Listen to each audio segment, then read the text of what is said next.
J'ai beaucoup réfléchi à cette question-là. Je vais vous parler d'un défi que j'ai eu, que j'ai jamais raconté en fait parce que j'en ai eu honte vraiment longtemps.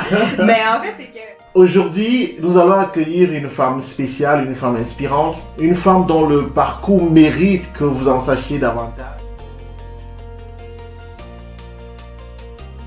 Aujourd'hui, nous allons accueillir avec joie, avec fierté, Marianne Lefebvre.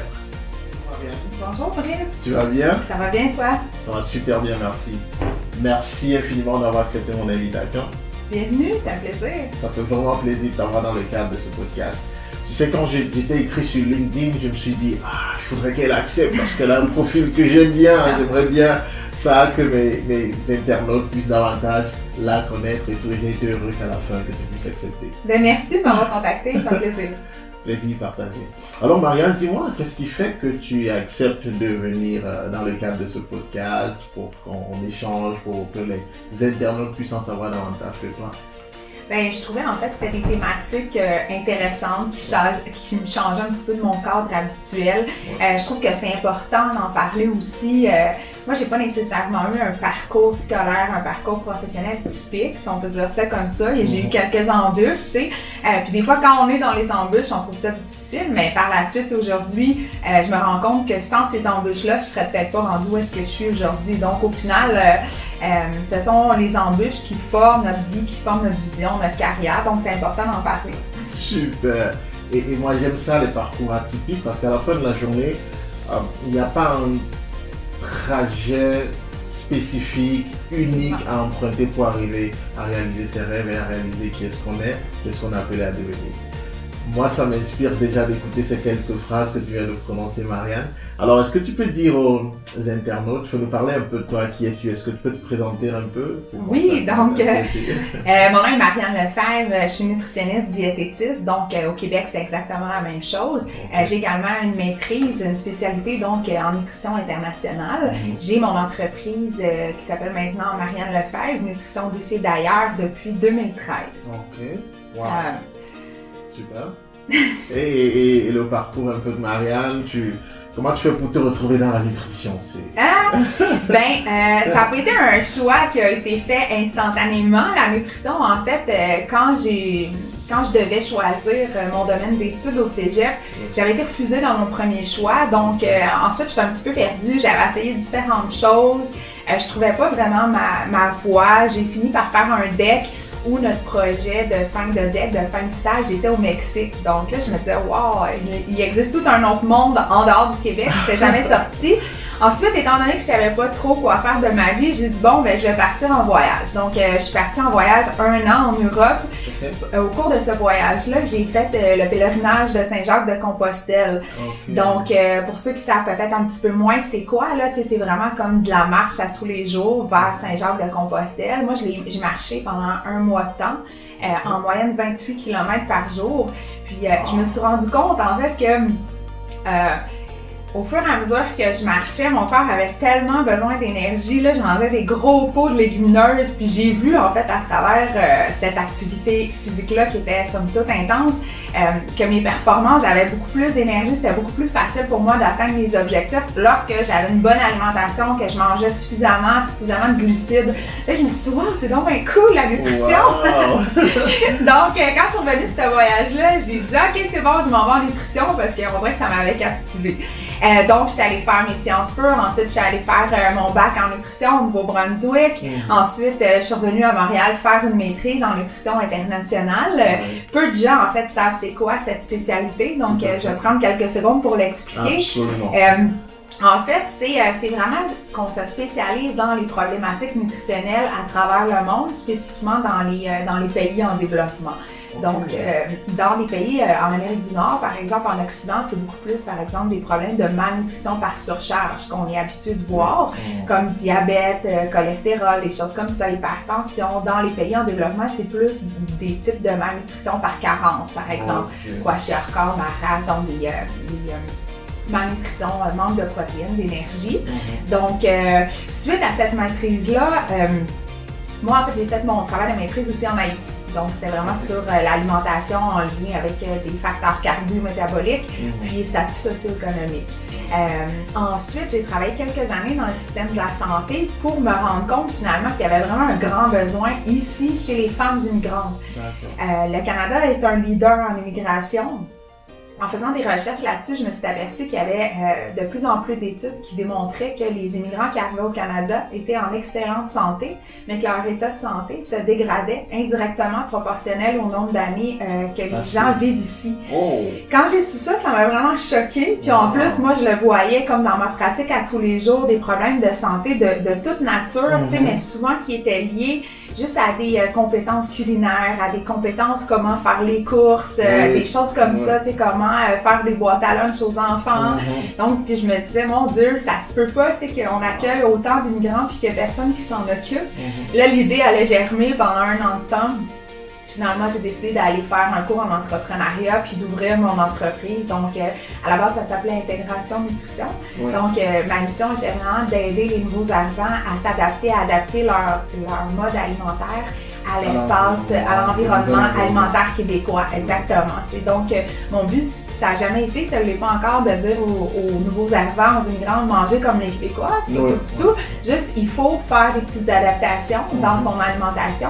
Parce que le mode de vie, l'environnement a changé indéniablement. Donc, j'accompagne les nouveaux arrivants là-dedans. Wow, magnifique! Magnifique! Moi, je viens d'apprendre quelque chose de grand, de super important là. Parce qu'effectivement, on vient d'arriver et puis on se dit, qu'est-ce qu'on va manger? On voit beaucoup de fromage, on voit beaucoup de sortes de légumes, etc. Et on n'est pas forcément habitué à ça. Il faut vraiment réussir à faire les bons dosages pour pouvoir maintenir sa forme et sa santé. Oui. Puis, il y a beaucoup de choix dans les supermarchés.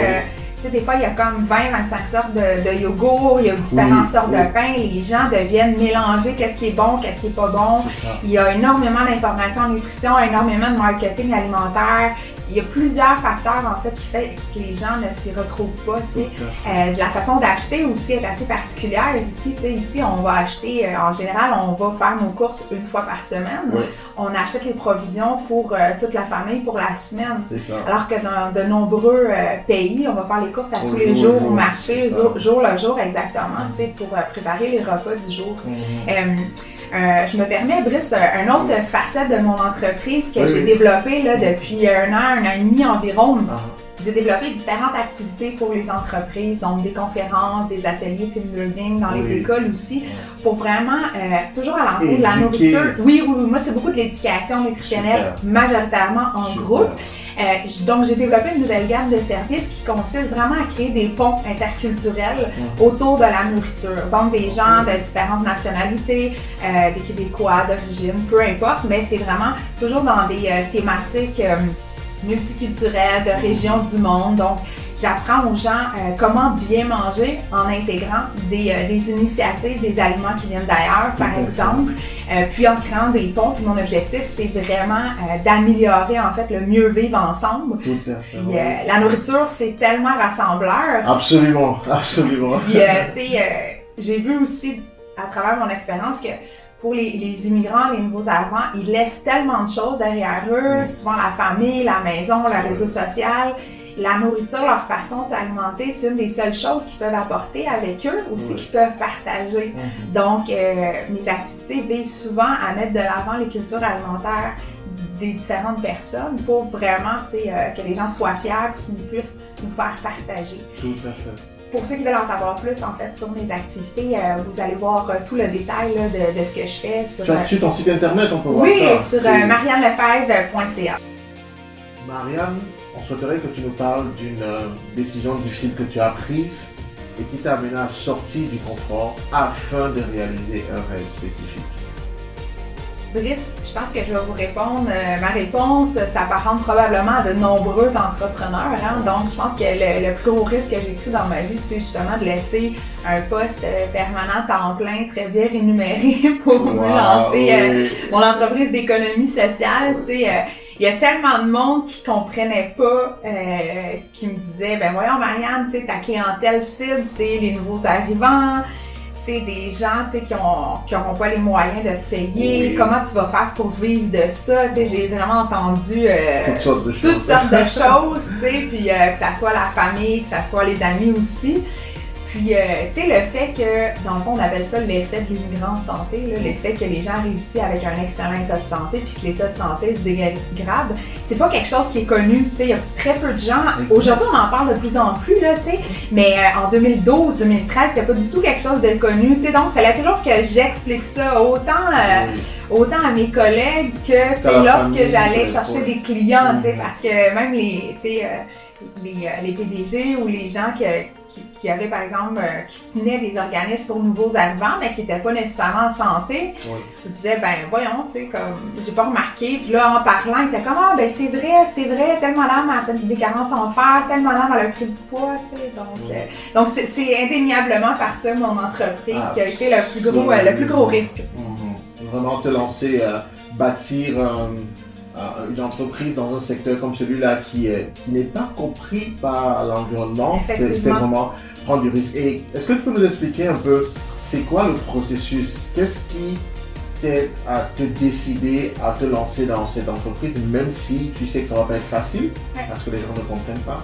C'est quoi le processus qui t'a amené toi à te lancer dans cette aventure? Ben, d'abord, moi, je conseille vraiment aux gens de s'écouter. Tu sais, moi, ça faisait 1 an que je travaillais, puis je me disais, ça me rongeait. On dirait que j'étais convaincue que je pouvais faire une différence. J'étais convaincue que ce que je voulais faire, c'était pour marcher. Puis, tu sais, là, ça va faire 7 ans au mois de mai que je fais ça. Ça a vraiment pas été... Ouais, je suis contente. Ça a vraiment pas été facile, toujours. Ça l'est toujours pas. Il y a toujours, ben, comme tout dans la vie, il y a des hauts et des bas. Mais, tu sais, de se lancer, parce que je pense que si j'étais restée dans le système public, ça m'aurait comme toujours resté dans la tête, puis j'aurais vraiment regretté. Je me suis dit, je plonge. Le pire qui peut arriver, au pire, ça ne fonctionne pas et je retourne travailler dans le système de santé. Donc, je pense que de s'écouter, d'être bien outillé, tu sais, moi, c'était vraiment important pour moi d'aller faire un cours en entrepreneuriat parce qu'il y a un plan d'affaires, j'avais jamais fait ça. D'avoir un bon plan d'affaires, savoir ce qu'on s'en va avec des objectifs clairs, un plan marketing, un plan communication, ça aide énormément à s'organiser au début, là, tu sais, puis à tout comprendre. C'est sûr d'avoir un bon réseau aussi, tu sais, ça depuis le début en fait, depuis le début que je me suis partie en affaires, j'essaie toujours de cultiver d'excellentes relations de travail, d'élargir mon réseau, parce que c'est super important, tu sais, autant pour le moral quand on est découragé, pour des références, tu sais, pour travailler en partenariat, pour, tu sais, juste que ce soit le bouche à oreille, la réputation, donc le réseau c'est ultra important. Et si tu n'avais pas écouté cette voix, imagine le nombre de personnes qui seraient peut-être malades, peut-être mal, parce qu'elles n'auraient jamais écouté ce que tu avais à partager. Effectivement, c'est bien dit, merci. Il y a quelqu'un un jour qui m'a dit, tu sais, comme quand on hésite sur un choix de carrière, on part en affaires ou non, tu sais, il n'y a jamais de bonne ou de mauvaise réponse. Je pense que l'important, c'est de prendre une décision, de ne pas rester dans un entre-deux, dans une période, dans un espace inconfortable, on a envie de le faire, on n'est pas même de se le sortir de la tête, tu sais. Moi, je pense que ce qui est important, c'est qu'on prend une décision, puis on s'assure, on fait tout notre possible pour que cette décision-là soit la bonne. On ne regarde pas en arrière, on regarde en avant, puis on se dit « j'ai pris la bonne décision, let's go, j'y vais ». Je pense que c'est vraiment l'attitude à adopter pour atteindre ses objectifs, pour être heureux, pour réussir en affaires également. Absolument, et c'est là qu'en cours de ski, à la fin de la journée, il faut s'assumer. Tu as fait un choix, tu l'assumes, et puis après, ça peut bien marcher, ça peut moins bien marcher, mais à la fin de la journée, tu assumes et tu dois aller jusqu'au bout. Exactement. Et j'aime ça quand tu dis, il ne faut pas rester entre deux, faire un peu ci, se dire, je pourrais faire un peu ça et tout, mais il faut vraiment être focalisé et foncé. Exactement. Il faut prendre une décision. Plus tard, tu te sens toujours plus épanoui. Oui! Mais en fait, c'est que j'aime encore tellement ça, là. Wow. Tu sais, il y a 2 semaines, tu sais, que ça soit vraiment dans les centres communautaires ou dans les entreprises. Il y a tu sais, j'aime autant ça, là. La semaine passée, il y a 2 semaines, je suis allée faire un atelier, j'avais une quinzaine de madames immigrantes, nouvelles arrivantes, là. La plupart, ça faisait moins d'1 an. Je suis sortie de là tellement énergisée, là, vraiment. Puis tu sais, à toutes les fois, tu sais, souvent une question que je me fais poser, c'est Marianne, toi, tu connais-tu toutes les alimentations de partout dans le monde, tu sais? La réponse c'est non. Mais moi, Bruce, j'ai la chance que à toutes les fois que je vais travailler, que je vais animer des conférences, des ateliers, c'est toujours très participatif. Donc, honnêtement, j'apprends autant de choses que moi, je peux partager aux gens. Moi, d'apprendre les expériences, les parcours, les recettes, les trucs de grand-mère culinaire, je sors toujours de là avec un bagage toujours plus grand. Donc, c'est vraiment une grande motivation pour moi. Toujours très passionnant. Oui, vraiment. Super, Marianne. Super, donc ça a été ça la plus grosse décision que tu as prise de te lancer dans l'entrepreneuriat. Et aujourd'hui, 7 ans plus tard, tu es plein d'énergie, tu as envie d'aller encore plus loin, de donner encore plus aux gens et ça fait plaisir. J'ai beaucoup réfléchi à cette question-là. Je vais vous parler d'un défi que j'ai eu, que j'ai jamais raconté en fait parce que j'en ai eu honte vraiment longtemps. Mais en fait, c'est que comme plusieurs personnes qui sont en affaires, je me suis vraiment fait avoir, je me suis vraiment fait arnaquer par un partenaire de travail. C'est un processus qui a duré vraiment longtemps, qui était allé en justice, qui m'a coûté vraiment cher. Puis le temps que j'étais là-dedans, je me disais, mon Dieu, qu'est-ce que j'ai fait? Oh mon Dieu, comment je vais me sortir de là? C'était une période vraiment difficile. Aujourd'hui, c'est vraiment derrière moi, j'en suis vraiment contente. Puis, tu sais, je pense que c'est ça, c'est vraiment dans l'erreur, en fait, qu'on apprend, tu sais. Puis, c'est ça, en fait, tu sais, pour résumer, tu sais, c'est que j'ai fait confiance à une personne qui est arrivée dans ma vie me disant « Ah, Marianne, c'est cool, qu'est-ce que tu fais? Moi aussi, j'aimerais ça aider les nouveaux arrivants, les gens de la diversité, je vais faire du bénévolat pour toi, tu sais, je vais t'aider avec ta carrière. » Puis, tu sais, là, on a travaillé ensemble quelques mois, ça allait bien. Puis là, un moment donné, il m'avait fait signer un document dans un moment, je venais juste d'accoucher, en fait. Elle m'avait fait signer un document que j'ai lu trop rapidement, tu sais. Puis, un document qui méritait beaucoup plus d'attention. Oui. Donc, c'est une erreur qui m'a coûté très cher. Oui. Mais tu sais, c'est ça. Aujourd'hui, je suis presque reconnaissante d'avoir eu cette épreuve-là dans ma vie. Ouais, exactement. Super. Puis dans le fond, c'est que ça m'apprend d'être plus vigilante, de bien lire les documents, d'attendre avant de signer, de toujours les lire toute seule aussi, de dire aux gens je vais y revenir plutôt que de se précipiter. Exactement, tu sais. Puis j'ai aussi appris à pas faire confiance à tout le monde, tu sais, parce que en affaires, tu sais, faut pas mélanger non plus amitié puis affaires, tu sais.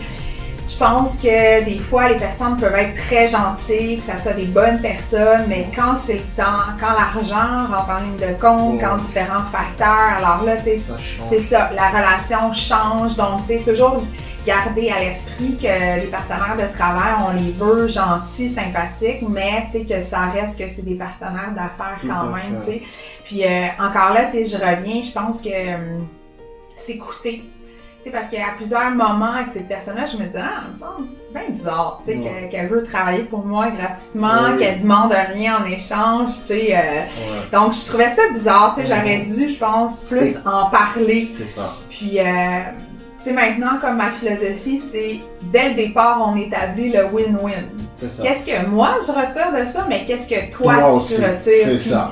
Brice, les deux sont importants, sont aussi importants. Si on travaille ensemble, puis je sens que toi, tu retires rien, je serai pas satisfaite. Puis si moi, j'ai l'impression que je retire rien, je serai pas satisfaite non plus. Donc, dès le départ, j'établis ça, puis c'est très important. Super, super. Wow! Et tu dis que tu es presque reconnaissante à Dieu de t'avoir fait passer par cette situation. Vous voyez, il faut prendre de l'âge, parce que même si on passe par des situations difficiles, après, on apprend et on est reconnaissant. Oui. Wow, que de choses inspirantes. Oui. Bref, je vais vous dire, j'ai toujours eu une mentor, moi. J'aime vraiment ça avoir une mentor, une personne ressource qui m'éclaire dans des moments où est-ce que je sais pas quoi faire. Puis pendant cette période-là, j'ai une mentor qui me dit, Marianne, là actuellement, t'es à l'école de la vie. C'est comme, là, quand tu rédiges ta défense, dis-toi que t'es en train de rédiger ta thèse. Dis-toi que t'es en train de faire tes devoirs. Puis elle dit, quand tu payes ton avocat, dis-toi que tu payes tes frais scolaires. Wow! Donc, mais j'ai trouvé ce conseil tout le long. Je me suis dit, Marianne, t'es à l'école de la vie. T'es à l'école de la vie. Wow! Et donc, oui, à passer au travers. Puis, en fait, c'est quelque chose qu'elle me dit depuis 5 ans, je pense. C'est encore quelque chose que quand j'ai un moment difficile, je me dis, Marianne, c'est l'école de la vie. C'est comme à l'université, tu fais tes devoirs. C'est ça. Super intéressant, Marianne. en tant que coach, moi je coach en prise de parole en public, en communication orale persuasive. Et je dis toujours aux gens, c'est indispensable de savoir communiquer quand on décide de se lancer. Donc, ça t'a aidé en quoi? Tu penses que ça a joué un rôle important dans ta carrière? Effectivement, communiquer, c'est super important, que ça soit communiquer dans le privé, communiquer dans des événements, communiquer en public. Oui. C'est très important. Puis, tu sais, la communication, c'est autant s'exprimer que choisir le bon canal, que savoir écouter également. C'est ça. Puis, tu sais, je pense que dans mon domaine, mais aussi de plus en plus dans différentes sociétés, la communication interculturelle, c'est une difficulté en plus, mais c'est une compétence que j'encourage fortement les gens à développer. Donc, de savoir communiquer avec des gens de différentes cultures. Donc, ça, c'est super important. Puis, je pense que peut-être une petite chose que je pourrais partager, tu sais, c'est que quand on communique avec quelqu'un, de vraiment être positif par rapport à ce qu'on perçoit, par rapport à ce qu'on dit, tu sais, de pas dire « Ah, il est arrivé en retard, tabarouette, il n'est pas à son affaire. Oui. » Ben non, ça peut être comme un aspect culturel de d'où il vient, exactement, d'où il vient, donc tu sais... Mais moi, je suis venu à l'heure, hein? Oui. Non, mais c'est un exemple que je vois souvent. Donc, de ne pas avoir des jugements négatifs à la base, tu sais, parce qu'on sait très bien que la perception du temps, ça dépend énormément d'une culture à l'autre. Tu sais, ici, si par exemple, je te rencontre par hasard dans la rue, je vais être beaucoup plus à l'aise à interrompre ma conversation avec toi pour ne pas arriver en retard. Oui. Tandis que, par exemple, chez les cultures africaines, chez les cultures asiatiques, beaucoup de gens vont prioriser davantage le moment présent. Ils vont préférer terminer la conversation, ne pas interrompre, quitte à arriver quelques minutes en retard. Lequel est le meilleur? Je pense pas que c'est la question à se poser. Je pense juste qu'il faut qu'il y ait du respect et de la communication. Comment faire pour que tout le monde soit à l'aise là-dedans. Donc, communication super importante par rapport au rôle de la prise de public. De la prise de parole en public, pardon. C'est sûr que ça donne confiance. Moi, c'est pas quelque chose de toujours facile, mais un des aspects que j'aime, en fait, c'est quand les gens participent. C'est ça. J'aime beaucoup donner une conférence, mais donner aussi la parole aux gens pour qu'il y ait des échanges. J'aime également beaucoup quand les gens viennent me parler après la conférence, pour me dire « Ah, Marianne, je me suis reconnue dans ce que tu as dit », me font partager leurs commentaires, leurs questions. Je trouve que quand tu es en avant, quand tu es la conférencière, l'animatrice, je trouve que c'est un beau pont pour entrer en contact avec les gens. Tout à fait, Marianne, merci beaucoup. Donc, on va sortir de cette émission. Déjà, c'est assez court, c'est déjà fini. On va sortir de cette émission par 3 personnes qui t'inspirent énormément. Donc, tu nous donnes le nom de la personne et tu nous dis pourquoi cette personne t'inspire. J'imagine qu'il y a beaucoup de gens, mais juste 3, ce serait suffisant.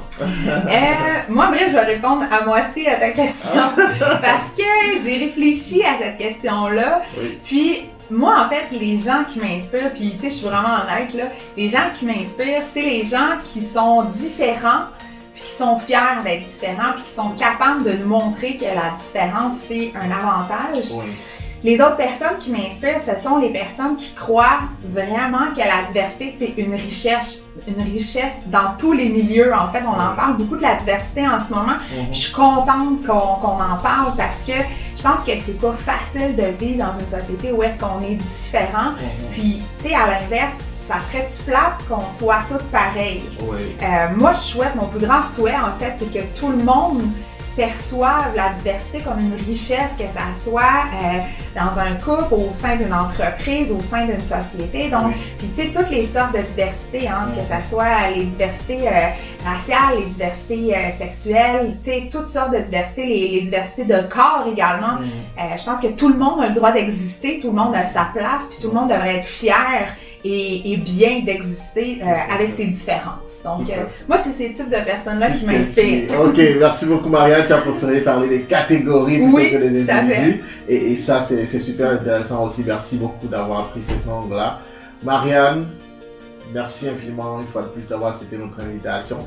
As-tu quelque chose que tu souhaites partager pour clôturer un mot de fin? Non, je pense que ça va. Je pense que le message final que je voulais laisser, c'est vraiment prônons la diversité, pour améliorer notre mieux-vivre ensemble dans notre société qui est de plus en plus multiculturelle. Donc, je pense que si on veut que ça continue, c'est important de le faire. Puis si vous n'êtes pas capable, vous avez de la misère, bien, utilisez la nourriture. C'est facile d'entrer en contact avec les gens, hein, que ça soit pour les Québécois de naissance, les Québécois les néo-canadiens, néo-québécois qui viennent d'arriver. Partager des repas, partager des recettes, que ce soit en entreprise ou à la maison, je pense que c'est une excellente façon de découvrir les personnes et de créer de nouveaux ponts interculturels. Absolument. Marianne? Oui. Merci. Merci, Rex. Merci, ça fait plaisir. Merci.